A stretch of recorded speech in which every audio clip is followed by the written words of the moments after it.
Listen to the next question here. The question says two inductors of inductances 5 millihenry and 15 millihenry are connected in series, and a current of 5 amperes flows through them. The total energy stored in the inductors is dash, and we have the options here. Okay, very simple and direct. Here, what are the components that we have here? Inductors. Okay, we can have inductors. Of course, we can have resistors, or we may have capacitors. Okay, but as the case is, here we have inductors, and inductors are represented here like this. And here we're given two inductors rather, connected in series. Each of them, the first one we have 5 millihenry, and the other inductor was given as 15 millihenry.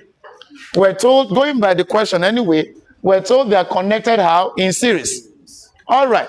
Note this before I proceed. Note this. Okay, let me give you the note here. Note, okay, that resistors as well as inductors are calculated same way, while capacitor as the opposite way to them. Okay, how do I mean? Meaning that if this were given resistors, and you have to find the effective resistance, how would you have done it? You would have said in series, you simply say R1 plus R2.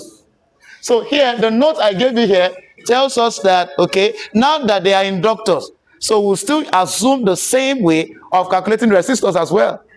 Do you understand what I'm saying now? Yes. And so by virtue of that, I can say the total inductance here will be equal to the inductance of the first inductor plus the inductance of the second inductor, which I'll say total inductance becomes 5 millihenry, being the first one, plus what? 15 millihenry. And altogether, we have what together? 20 millihenry from the setup. And of course, the actual unit of inductor, or sorry, rather inductance of an inductor, is not millihenry, but rather henry.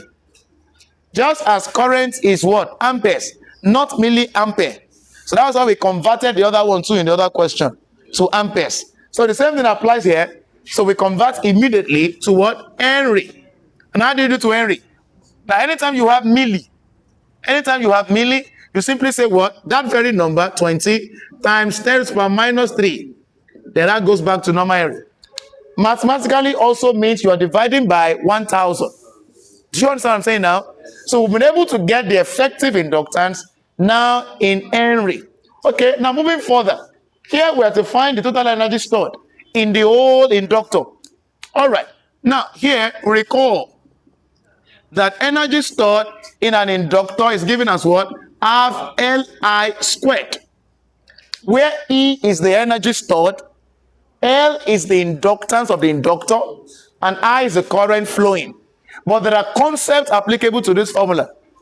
Okay? If the energy stored is asked you in a particular inductor, if you were asked to find the energy stored in a particular inductor, then it means that all the parameters here must be parameters pertaining to that same very inductor. Are you listening to me now? Yes. But in this case, we have to find the energy stored in the whole setup. So that tells us also that all the parameters as well are parameters that concerns the whole circuit as well. Meaning that the total energy in the circuit, going by the same formula, will be what? Half times total inductance in the circuit, then total current flowing through the circuit. Not just the current flowing through each of one of them. Do we understand that now? Okay, so that becomes what? Here, the energy, E, becomes what? Half times total inductance now is what? 20 times 10 to the power minus 3. Moving further to the current in the circuit, we're giving us what? 5 amperes. So that becomes 5 times 5. And of course, we know what that becomes. So we have here to be what? 10. So the energy stored becomes what? 10 times 10 to the power minus 3 times, what do we have here? 25. Okay? This is what? By virtue of indices. 10 to the power minus 2 times 25. This is not actually in standard form. So we can take it actually to standard form by saying 10 to the power minus 2. This one alone gives us what? 2.5 times 10 to the power what? 1. You listen to me now. Then this and this comes together. Okay? Then it becomes what? 2.5 times, apply the law of indices. Now let me go with this 2.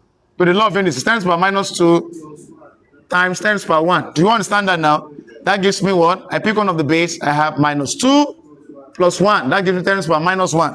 So we have times 10 to the power minus 1 joule. That's the energy stored in, okay, the whole setup. It's as simple as that. So we have that to be, okay, this 2.5 times 10 to the power minus 1 joule. Yeah, it's an error from the